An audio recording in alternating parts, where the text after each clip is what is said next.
जय हिंद मेरे शेर शेरनियों, और आप सभी का स्वागत है आपके अपने YouTube चैनल प्रीतम एकेडमी परिवार में। और मैं हूं पंकज कुमार। तो जैसा कि आपको पता होगा कि हम लोगों का जो क्लास का जो वीडियो चल रहा था, उस क्लास वाले वीडियो पे हम लोग क्लास 10 का, किसका बात कर रहे हैं, क्लास 10 का जो हिस्ट्री का जो सेशन चल रहा था हम लोग उस पर बात कर रहे थे। यानी कि क्लास 10 का जो चैप्टर संख्या 3 है हिस्ट्री में, भूमंडलीकृत विश्व का बनना, उसको हम लोग टॉपिक वाइज क्या कर रहे थे, पढ़ रहे थे। तो ये जो चैप्टर हमारा चल रहा था भूमंडलीकृत विश्व का बनना, इस पूरे के पूरे अध्याय में हम लोगों ने अभी 15 वीडियो हम लोगों ने बना लिया है। यानी कि अगर आप देखोगे तो अभी तक हम लोगों ने एक भी जो टॉपिक है उसको हम लोगों ने नहीं छोड़ा है।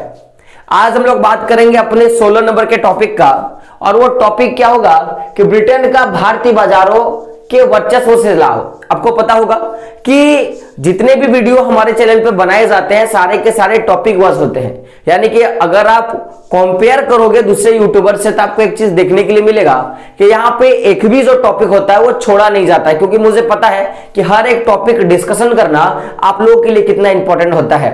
तो अगर हम लोग बात करें आज के टॉपिक पे, तो टॉपिक क्या है, ब्रिटेन का भारतीय बाजारों के वर्चस्व से लाभ। यानी कि जब ब्रिटेन का भारत के बाजारों में वर्चस्व हो गया, यानी कि पूरा का पूरा जो भारतीय बाजार है उस पे जितने भी ब्रिटेन यानी ब्रितानी जो लोग हैं उन्होंने जब अधिकार किया, तो उनका हमारे बाजार से किस तरह का लाभ हुआ इसके बारे में हम लोग पढ़ेंगे।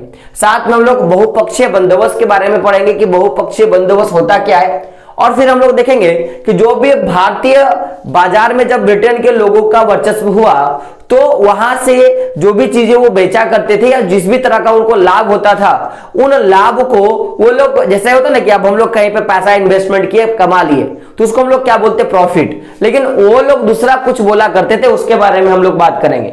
फिर हम लोग एक नए टॉपिक पे जाएंगे, और वो टॉपिक क्या रहेगा मेरे रसगुल्लो, महायुद्ध के बीच अर्थव्यवस्था। और महाविश्व युद्ध जो हुआ, युद्ध हुआ, उसके साथ हम लोग देखेंगे कि किस तरह का जो चीजें हैं वो पूरे विश्व में, भारत में या पूरे विश्व में किस तरह का प्रभाव देखने के लिए मिला था, इसके बारे में हम लोग बात करना शुरू करेंगे। तो आई होप आज का टॉपिक आपको इंटरेस्टिंग लगेगा। लेकिन उससे पहले मैं एक चीज बोलूंगा कि जो हमारा मोटिवेशनल कोड है कि बरसात से मुलाकात यूं ही नहीं होती, कि बरसात से मुलाकात यूं ही नहीं होती, धरती को धूप से जलना पड़ता है और शोहरत के शिखर पे चढ़ने के लिए, और शोहरत के शिखर पे चढ़ने के लिए एक दिन घुटनों के बल चलना होता है, जो संघर्ष से कभी परिचित नहीं हुआ। रसगुल्लो याद रखना, जो संघर्ष से कभी परिचित नहीं हुआ वो इतिहास में कभी चर्चित नहीं हुआ। तो अगर आपको इतिहास में अपना नाम लिखाना है, अगर आपको इतिहास में आपका नाम करना है मेरे रसगुल्लो, तो पहली बात क्या करना पड़ेगा, आपको संघर्ष करना पड़ेगा। क्योंकि बोला गया ना कि जो संघर्ष का स्वाद नहीं चखा वो दुनिया में किसी का स्वाद लेने लायक नहीं बचता है। तो बात करते हैं आज के टॉपिक पे। तो समझिएगा कि हम लोगों ने इससे पीछे का जो टॉपिक था उसमें हम लोगों ने देखा कि किस तरह से भारतीय उत्पादित वस्तुओं का, खास करके हम लोगों ने देखा कि जो भी सूती कपड़े हैं या जो भी कपड़े होते हैं उनके निर्यात पर ब्रिटेन ने क्या किया कि अपने क्षेत्र पर और यूरोप का जो बाकी जो क्षेत्र होगा उस पर उसने सीमा शुल्क लगा दिया, जिसके कारण भारत का जो भी उत्पादित कपड़ा है वो महंगा हो गया। और महंगा होने के कारण क्या हो गया कि विदेशों में उसकी खरीद क्या हो गई, कम हो गई। अब खरीद इतना कम हुआ कि 1800 जब साल चल रहा था उस समय 30% क्या होता था कि भारत के जो भी कपड़े हैं वो विदेशों में निर्यात किए जाते थे। लेकिन 1870 ये जो 70 साल का जो गैप डिफरेंट रहा, उसके बाद क्या हो गया कि पूरा का पूरा जो निर्यात वो घट कर केवल 3% हो गया। यानी कि उसके बाद भारत को पूरे विश्व व्यवस्था में या पूरे विश्व व्यापार पे अपना जगह बनाने के लिए बहुत ज्यादा संघर्ष करना पड़ा। इसके बारे में हम लोगों ने बात किया, और संघर्ष का क्या क्या कारण था इसके बारे में भी हम लोगों ने बात किया। और लास्ट में हम लोगों ने एक चीज देखा था कि जब भारत के उत्पादित जो भी सूती कपड़े थे मेरे रसगुल्लो, जब उनका निर्यात घट गया तो कहीं ना कहीं उससे हमारे जो भारत के उत्पादित जो भी कच्चे माल है उनके निर्यात में बढ़ोतरी हुई, उनके मांग में बढ़ोतरी हुई। जैसे भी हम लोगों ने देखा कपास के बारे में, फिर हम लोगों ने देखा नील की खेती के बारे में, फिर हम लोगों ने देखा अफीम के बारे में, और लास्ट में हम लोगों ने यह भी देखा कि किस तरह से चीन के जो भी लोग होते हैं उन्होंने क्या किया, अफीम का जब भारी मात्रा में डिमांड करना शुरू कर दिया तो ब्रिटेन ने क्या किया कि ब्रिटेन की सरकार ने भारत में अफीम की खेती करने के लिए लोगों को प्रोत्साहित करना शुरू किया। इसके बारे में हम लोगों ने बात किया। तो आई होप पीछे का टॉपिक आपको बहुत अच्छा लगा होगा। बात करते हैं आज के टॉपिक का, तो आपको पता होगा कि ब्रिटेन का वर्चस्व का मैं बात करूं भारत में, तो समझिएगा वर्चस्व जो हुआ वो लगभग अगर मैं डेट का बात करूं तो वो डेट क्या था, 19वीं शताब्दी। तो 19वीं शताब्दी में क्या हुआ कि भारतीय बाजार में ब्रिटेन के उद्योग के जो भी वस्तु है उन उत्पादों का, जैसे मैं बोल सकता हूं कि नदी में थोड़ा पानी होता है और जब बहुत ज्यादा पानी आ जाता है जिसको बाढ़ बोलते हैं, यानी कि उस पानी में कोई टिक नहीं सकता है, तो सिंपल सा फंडा है कि जब 19वीं शताब्दी में भारतीय बाजारों में ब्रिटेन औद्योगिक उत्पादित कपड़ों का क्या आ गया, मेरे रसगुल्लो बाढ़ आ गया कि यानी कि 19वीं सदी में ब्रिटेन से उत्पादित कपड़ों के बाजार में और कोई दूसरा जो बाजार है या दूसरे उत्पादक जो है वो टिक ही नहीं सकते थे। तो ये तुमको समझ में आ गया कि उस समय केवल ब्रिटेन के उत्पादित वस्तुओं का ही डिमांड था 19वीं सदी में। लेकिन अगर हम लोग बात करें लाभ के बारे में, कि सबसे पहले देखते हैं कारण को कि क्या कारण था कि 19वीं सदी में भारतीय बाजारों में ब्रिटिश उद्योग से उत्पादित जो भी कपड़े हैं उनका डिमांड बढ़ा, इसके बारे में हम लोग बात करते हैं। तो समझिएगा सबसे पहला चीज कि भारत से ब्रिटेन, समझिएगा भारत से ब्रिटेन और जो भी शेष विश्व बचा, यानी कि केवल भारत ब्रिटेन को नहीं बात कर रहा है और भी जो बाकी जो देश बचा उनको क्या करता था भेजने का काम करता था। यानी कि जो भी भेजने वाले जो भी वस्तु होते थे या तो वो खाद्यान्न होते थे या मैं बोल सकता हूं कि क्या होते थे, कच्चे माल का क्या होता था कि भारत से ब्रिटेन और जो भी बाकी जो शेष विश्व है उसमें कच्चे माल का या मैं बोलूंगा खाद्यान्न के मालों का क्या होता था, सबसे ज्यादा निर्यात होता था। कब का बात है, 19वीं सदी में। यह कब की घटना है, जब आपको पता होगा कि विश्व व्यापार में भारत के वस्तुओं पे सीमा शुल्क लगा, तो क्या हो गया, उत्पादित वस्तुओं का केवल कच्चे माल के, मैं बोल सकता हूं कि कच्चे माल का क्या हो गया, ज्यादा मात्रा में निर्यात बढ़ गया।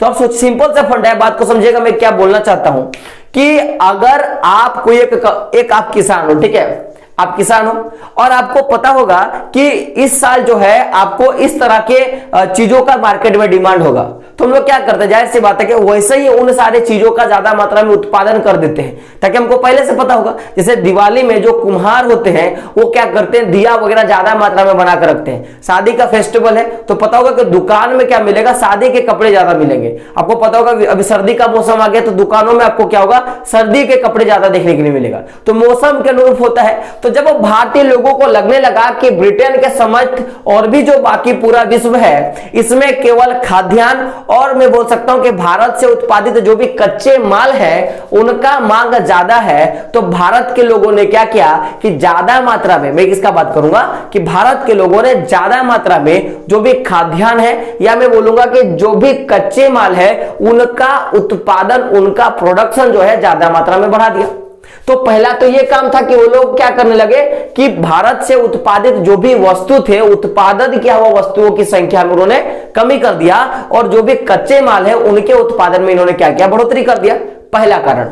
दूसरा कारण क्या था, तो समझिएगा कि ब्रिटेन से जो माल भारत भेजा जाता था, समझिएगा मेरा बात, कि ब्रिटेन से जो माल भारत भेजा जाता था उसकी कीमत भारत से जो ब्रिटेन भेजा जाने वाला माल था उसका कीमत क्या होता था, पहला बात ज्यादा होता था। समझिएगा मैंने क्या बोला कि आपको पता होगा कि किन कारणों के कारण, सीमा शुल्क के कारण। तो ब्रिटेन से जो माल भारत आता था, यानी कि ब्रिटेन के लोग जो भी माल होते हैं, जो भी उत्पादित वस्तु होते हैं, जब वो लोग भारत भेजते थे, या मैं बोलूंगा कि उसका जो कीमत होता है, जो भारत के लोग जो ब्रिटेन भेजते थे उसके कीमत से क्या होता था, ज्यादा होता था। तो कहीं ना कहीं ये जो कीमत है वो कहीं ना कहीं क्या करता था, भारत को उसके बाजार में वर्चस्व को कम करने के लिए फायदा देता था। समझेगा ऐसा क्यों, क्योंकि सीमा शुल्क लगा होता, मैं बार बार बोल रहा हूं सीमा शुल्क लगा होता था। तो अगर मैं बात करूं केवल ब्रिटेन का नहीं, तो ब्रिटेन को छोड़ के केवल और जो विश्व था उसमें तो अगर मान लो कि टैक्स नहीं लेता था, किसी क्षण के लिए मान लेते टैक्स नहीं लेता था। लेकिन एक चीज आपको पता होगा कि कुछ बड़े बड़े जो व्यापारी होते हैं वो लोग ब्रिटेन में बसे हुए थे, वो लोग भारत से बहुत ज्यादा मात्रा में वस्तुओं का उत्पादन करते हैं। आपको पता होगा केवल ब्रिटेन में सीमा शुल्क लग जाने के कारण भारत का जो निर्यात था वो 3% में आ गया था। तो समझ सकते हो कि कीमत का कितना बड़ा झोल था यहाँ पे। बात को समझ में आ गया। अब बात को समझते हैं कि ये तो हम लोगों ने देखा कि किस कारण के कारण क्या हुआ कि भारत के बाजार में किसका मैं बोल सकता हूं ब्रिटेन का वर्चस्व हुआ। ये तो कारण था, एक ये कारण और एक दूसरा ये कारण। लेकिन आप बात करेंगे इन दो कारणों के कारण भाई अभी ब्रिटेन का तो वर्चस्व भारत के बाजार में हुआ। आखिर अगर वर्चस्व भारत के बाजार में हो गया तो उससे कुछ ना कुछ तो उसको फायदा होता होगा, उसको कुछ ना कुछ तो फायदा होता होगा। आखिर आप मान लो कि इतना बड़ा पूरा इंडिया है, इस इंडिया का किसी भी मार्केट पे जाओ, किसी भी दुकान पे जाओ, केवल वहां पे ब्रिटेन के उत्पादित वस्तुएं ही बेची जाएंगी, तो इससे ब्रिटेन को तो फायदा होगा, कुछ ना कुछ तो मुनाफा होगा। आप बोलोगे हाँ सर। तो हम लोग बात करेंगे उन सारे लाभ के बारे में। किनके बारे में बात करेंगे? सारे लाभ के बारे में बात करेंगे। सुनिएगा गौर से कि जब आपको ये सारे दो चीजें आपको समझ में आ गया तो अब क्या होने लगा कि जब ऐसा देखा गया कि ब्रिटेन से जो माल आता था भारत वो सस्ता होता था, लेकिन जो भी माल ब्रिटेन को भेजा जाता था वो महंगा होता था। यहां तक तो कोई दिक्कत नहीं। लेकिन बात करेंगे कि इसी के साथ क्या होता था कि ब्रिटेन हमेशा क्या करता था कि भारत से चीजों को मैं बोल सकता हूं कि बेचने के चक्कर में, क्योंकि देखो रेट तो सेम लेगा भाई। आप समझिएगा मैं क्या बोलना चाहता हूं कि अगर आप मेरे गांव में आके कुछ सामान को 20 रुपए किलो में बेचोगे तो जब मैं आपका गांव जाऊंगा तो मैं भी तो 20 रुपए किलो ही बेचूंगा ना, क्योंकि आपने तो रेट पकड़ बोल दिया।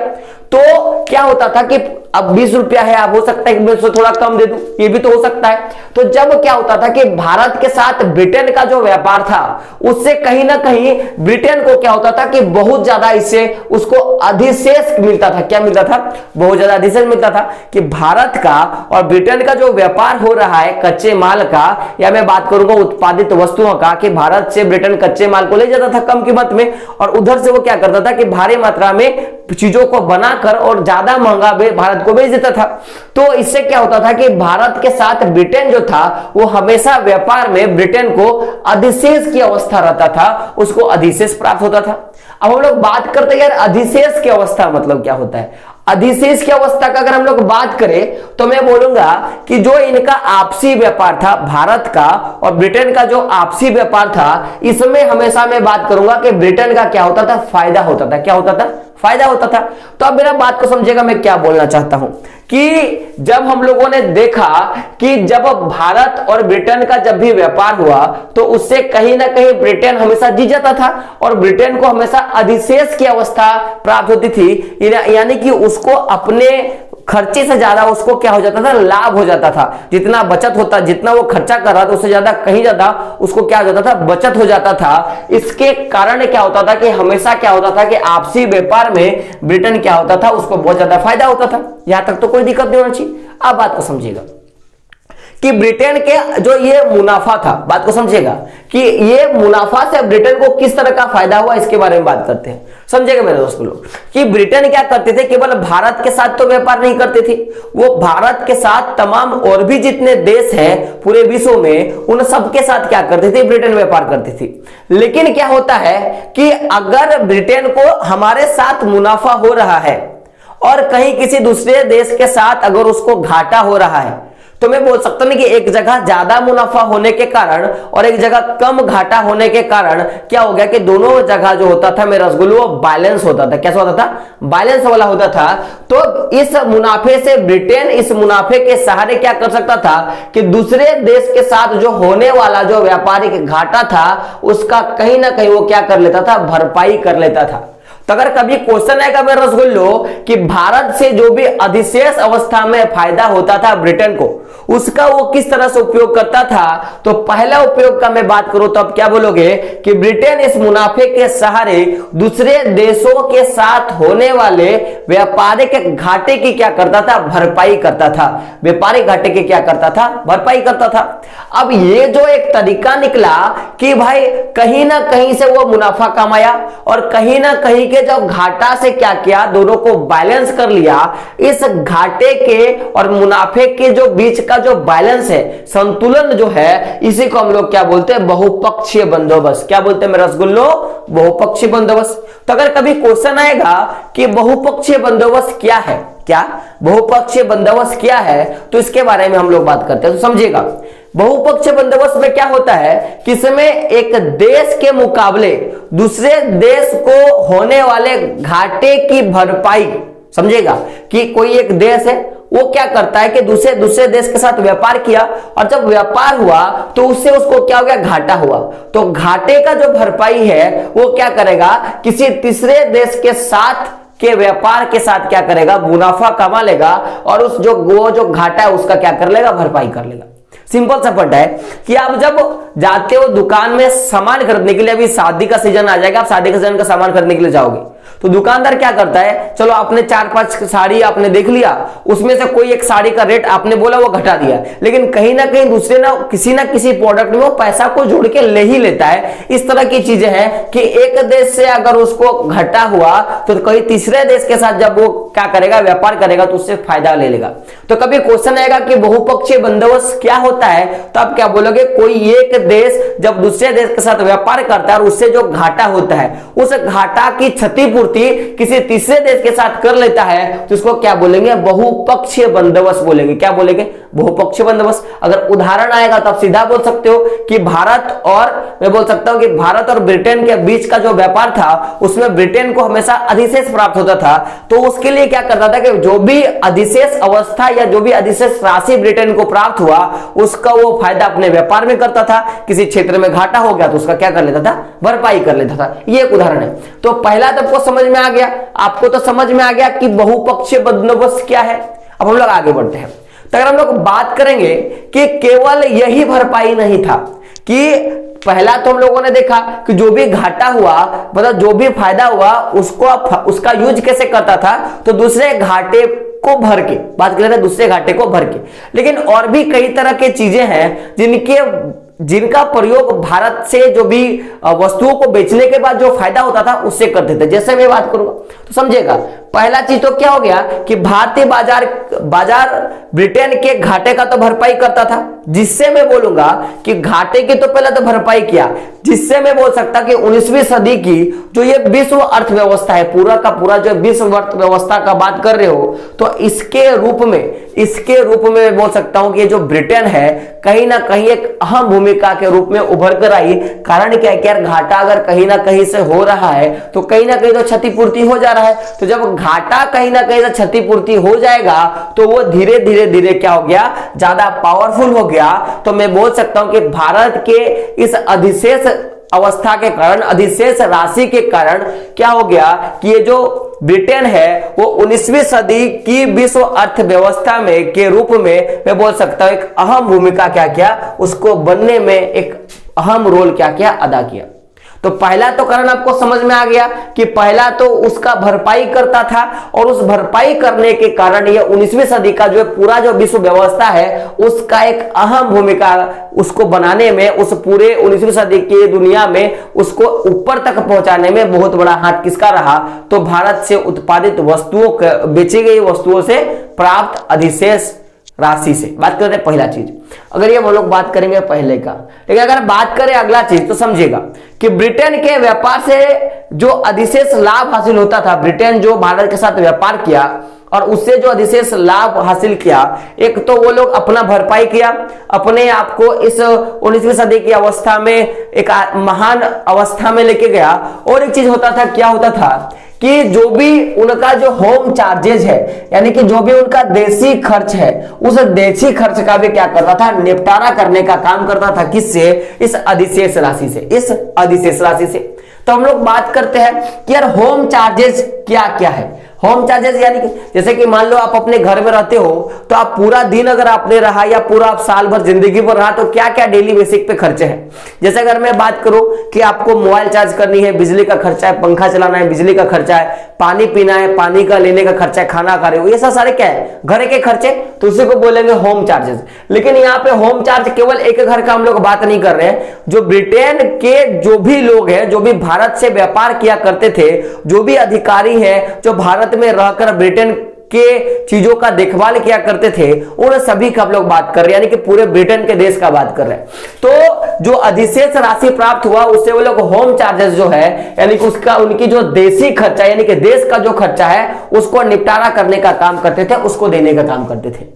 अगर हम लोग बात करें जैसे का, तो समझिएगा जैसे में, जैसे जो भी ब्रिटानी अफसर है, ब्रिटेन का अफसर है, जैसे भारत का अफसर भारतीय अफसर, उस तरह ब्रिटेन का अफसर क्या होगा, ब्रितानी अफसर। तो जो भी ब्रिटेन के अफसर है, उन अफसर है और जो भी व्यापारी है, वो क्या करता था कि जो भी अधिशेष राशि प्राप्त हुआ, जो भी अधिशेष लाभ प्राप्त हुआ, उसको क्या करते थे, अपने घर भेजने का काम करते थे।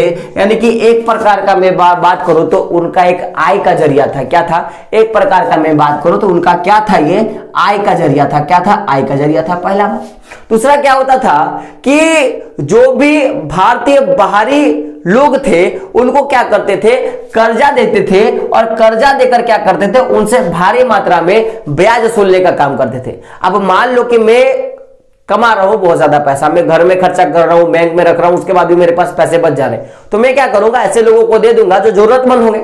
मैं तो भाई ब्रिटेन का आदमी नहीं हूं कि मैं बहुत ज्यादा मात्रा में मैं क्या करूंगा, कर लगा दूंगा। तो ब्रिटेन के लोग पहले तो क्या करते थे कि जो भी पैसे बच जाते थे उसको उनको घर भेजते थे, और उसके बाद अगर पैसा बच गया तो वो क्या करते थे कि भारतीय बाहरी जो कर्जा होता था उस पर क्या करता था, बहुत ज्यादा ब्याज लगा था कि भारत के लोगों को क्या क्या कि ऋण पर पैसे दे दिया और उस पर क्या करता था, ब्याज अर्जित कर देता था। सोच लो, हमारे देश से पैसा कमाया, हमको ही सामान बेच के पैसा कमाया, और क्या किया, हमें से उन्होंने कर्जा वसूलना शुरू कर दिया। यहां तक तो कोई दिक्कत नहीं होनी चाहिए। फिर अगला काम क्या करता था कि जो भी भारत में काम कर चुके जो भी ब्रितानी अफसर थे, उनको पेंशन भी तो देना था, तो पेंशन भी देने का काम करते थे। किससे? इस अधिशेष राशि से, जब वो लोग होम चार्जेस के लिए या देशी खर्चे का निपटारा किया करते थे।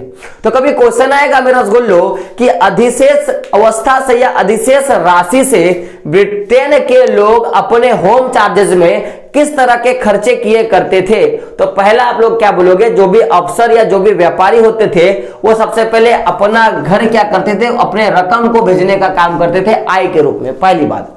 दूसरा क्या बोलोगे कि जो भी भारतीय कर्जा होता था उससे ब्याज लेने का काम करते थे, यानी कि कुछ मात्रा को इन्वेस्टमेंट कर दिए और उससे भी उन्होंने क्या करना है, इंटरेस्ट लेना है, इस तरह का काम किया करते। ये तो दूसरा हो गया। और तीसरा क्या करना है कि जो भी ब्रितानी अफसर जो भारत में काम कर चुके हैं, अभी रिटायरमेंट है, उनको क्या करने का काम करते थे, पेंशन देने का काम करते थे। तो ये तीन तरह का जो काम होता था। और एक चौथा काम अपने क्या करते थे, अपने घाटे की भरपाई, और उस भरपाई के कारण आने वाले टाइम में यह क्या हो गया, एक बहुत अहम भूमिका निभाने का काम किया हमारा बचा हुआ पैसा।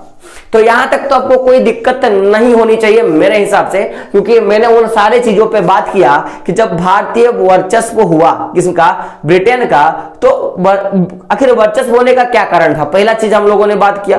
दूसरा हम लोगों ने बात किया कि जब वर्चस्व हो गया तो उससे किस तरह का लाभ हुआ, इसके बारे में हम लोगों ने बात किया। तो यहां तक तो आपको कोई दिक्कत नहीं होनी चाहिए। अब बात करते हैं अगले पॉइंट पे। तो अगला जो पॉइंट है वो क्या है, महायुद्ध के बीच अर्थव्यवस्था। क्या है? महायुद्ध के बीच अर्थव्यवस्था। तो आपको पता होगा कि अगर हम लोग बात करें इस समय 19वीं सदी में, तो बहुत सारे युद्ध आपको देखने के लिए मिले, लेकिन बड़े बड़े अगर मैं युद्धों का बात करूं तो सबसे पहला युद्ध था, आपको पहला विश्व युद्ध देखने के लिए मिला। दूसरा आपको दूसरा विश्व युद्ध देखने के लिए मिला। तीसरा विश्व युद्ध तो हुआ नहीं। तो ये जो पहला विश्व युद्ध था या जो दूसरा विश्व युद्ध था, पहला विश्व युद्ध कब हुआ था आपको पता होगा। तो आप लोगों को पता है 1914 से लेकर 1918 का जो ये बीच था, या अगर मैं दूसरा विश्व युद्ध का बात करूं तो 1939 से लेकर 1945 का ये जो दो पूरा बड़ा बड़ा जो विश्व युद्ध था, इसके बीच में पूरे विश्व का या पूरे देश की जो अर्थव्यवस्था कैसी थी, इसके बारे में हम लोग बात करेंगे। तो अगर हम लोग बात करें तो समझिएगा कि पहला जो महायुद्ध हुआ, हम लोग बात करेंगे सबसे पहला, यानी कि प्रथम विश्व युद्ध का बात करेंगे, यानी कि 1914 से 1918 का बात करेंगे।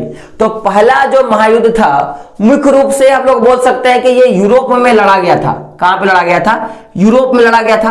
अब आपको पता होगा कि यूरोप में अगर पहला युद्ध लड़ा हुआ तो इससे बाकी जो पूरा विश्व है, या मैं भारत का बात करूं, तो उनको किसी तरह का तो नुकसान नहीं होना चाहिए। ऐसे आपके मन में क्वेश्चन आ रहा होगा कि सर हम लोग बात करेंगे कि जब महायुद्ध चला उसके कारण अर्थव्यवस्था पर किस तरह का प्रभाव पड़ा।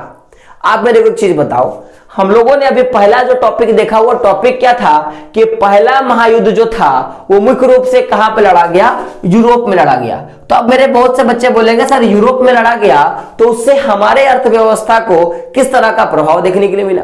आप मेरे को एक चीज बताओ, हमारे यहां क्या होता है कि अगर आपका घर का बगल इंसान लड़ रहा है और या फिर आपके बगल वाला कोई गांव का इंसान लड़ रहा है, तो उससे आपको कोई लेना देना होता है क्या? आप बोलोगे नहीं, उससे कोई लेना देना नहीं होता है। लेकिन अगर मैं बात करूं कि लड़ाई अगर आपके गांव की जो बच्चा है, आपके मोहल्ले का जो लड़का है, आपका जो प्यारा सा दोस्त है, उसके साथ अगर लड़ाई होगा तो आप चुप रहोगे? आप बोलोगे नहीं। समझना मैं क्या बोलना चाहता हूं कि आपको पता होगा कि पूरा का पूरा अगर विश्व व्यापार का मैं बात करूं तो मुख्य रूप से यूरोप और यूरोप के बाकी देशों पर ही केंद्रित था। यानी कि भारत के लोग भी जाके यूरोप में सामान बेचा करते थे और भारत से जो भी उत्पादित जो भी कच्चे माल है उनका भी मांग जो था वो यूरोप और यूरोप के बाकी जो अगल बगल के देश है वहां पे होता था। तो अब यूरोप के साथ जब लड़ाई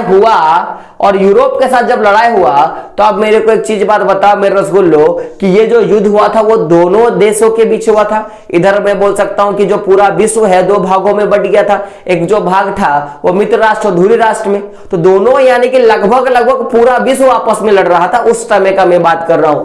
तो जब यूरोप के साथ लड़ाई लगा तो उससे कहीं ना कहीं मैं बोलूंगा ये जो युद्ध था इसका पूरा का पूरा असर जो है वो पूरा दुनिया ने महसूस किया। कारण क्या है? क्योंकि यूरोप और जो संयुक्त राष्ट्र संघ का जो पूरा जो खेमा है दोनों के साथ ही क्या होता था, आपस में मैं बोलूंगा दोनों के साथ आपस में बहुत ज्यादा ट्रेडिंग होता था और इन दोनों देशों के साथ भारत भी क्या करती थी, व्यापार किया करती थी।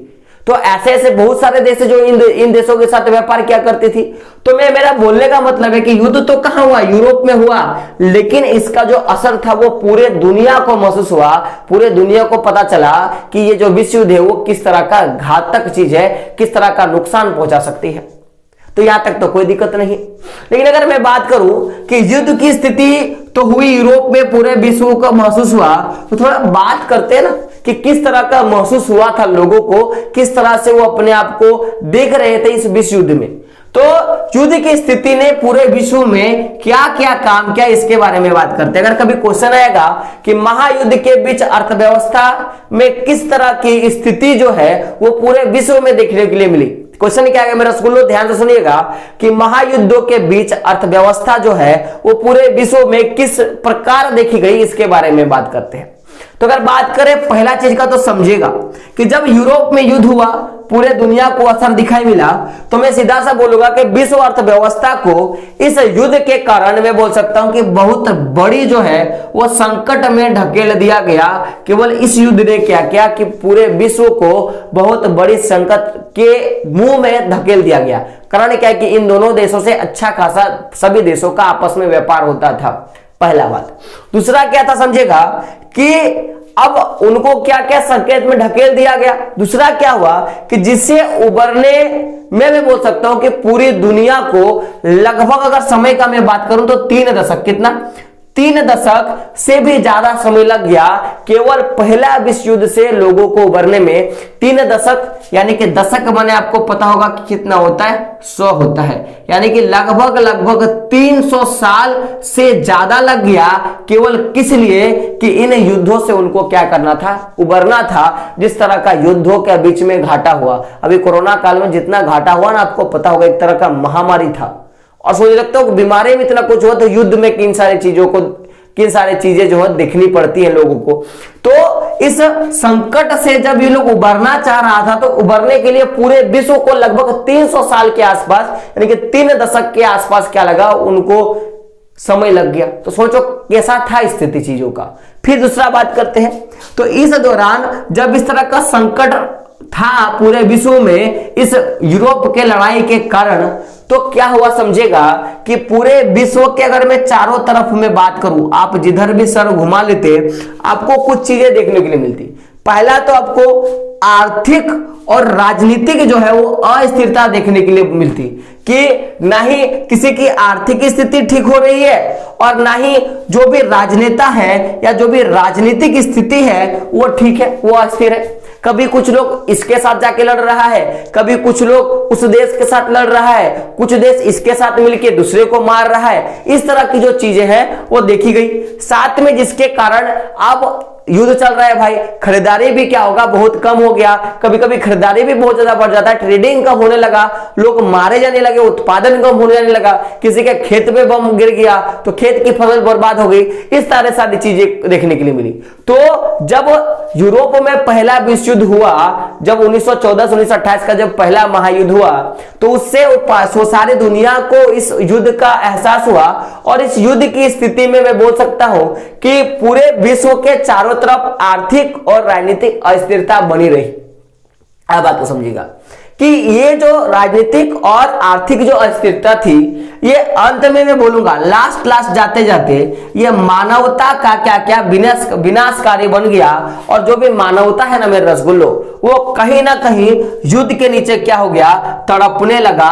और युद्ध के नीचे ये लोग क्या करने लगा, कहरने लगा कि युद्ध के कारण जो भी मानवता बचा था ना थोड़ा बहुत लोगों के पास, कि लोग एक दूसरे का मदद करते थे, अब ये जो मानवता है वो किस में बदल गया, विनाशकारी युद्ध के रूप में बदल गया। और पूरे विश्व के लोग एक दूसरे से लड़ने लगे, एक दूसरे को मारने पीटने के कगार पे पहुंच गए, केवल एक युद्ध के कारण।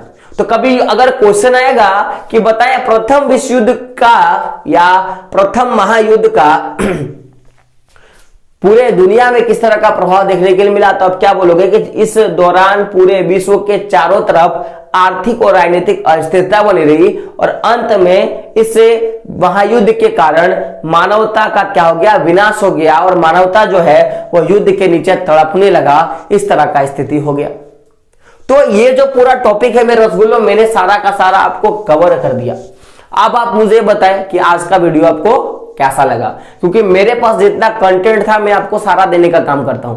अब आपका काम रहा कि उस कंटेंट को आप कैसे तरह से लेते हो। मुझे पता है इतने बड़े बड़े लेक्चर सुनना बहुत दिक्कत हो जाता है, खास करके हिस्ट्री का यार, लेकिन कुछ बड़ा करना होगा तो हटके करना होगा। मैंने बोला ना कि जो हटके करते हैं वही कुछ बड़ा करते हैं, क्योंकि इतिहास को समझकर और इतिहास को रट कर नहीं बोला कि एक इंसान जो समझकर इतिहास को पढ़ता है वो ज्यादा मात्रा में कुछ कर पाता है। इतिहास को रटोगे ना यार तो कुछ नहीं कर पाओगे। मैं सीधा बोलता हूँ, हिस्ट्री ज्योग्राफी बड़ी बेवफा, दिन को रटो रात को सफा, और रात को रटो तो दिन को सफा। रटने का काम करोगे तो भूल जाओगे। मैं सीधा बोलूंगा इसको समझने का काम करो। और मुझे लगता है कि मेरे पास जितना नॉलेज है क्लास 10 की हिस्ट्री का, मैं आपको सारा का सारा दे रहा हूं। बाकी आप कितना ले रहे हो ये आप पे डिपेंड करता है। तो वीडियो कैसा लगा कमेंट बॉक्स में बता देना है। और साथ में अगर आप नए हो चैनल पे तो क्या करना है, सब्सक्राइब कर देना है। और अपने दोस्तों तक क्या करना है, वीडियो को शेयर कर देना है। तो दोस्तों मिलते हैं अगले वीडियो में, तब तक के लिए जय हिंद, जय भारत और आपका दिन शुभ हो।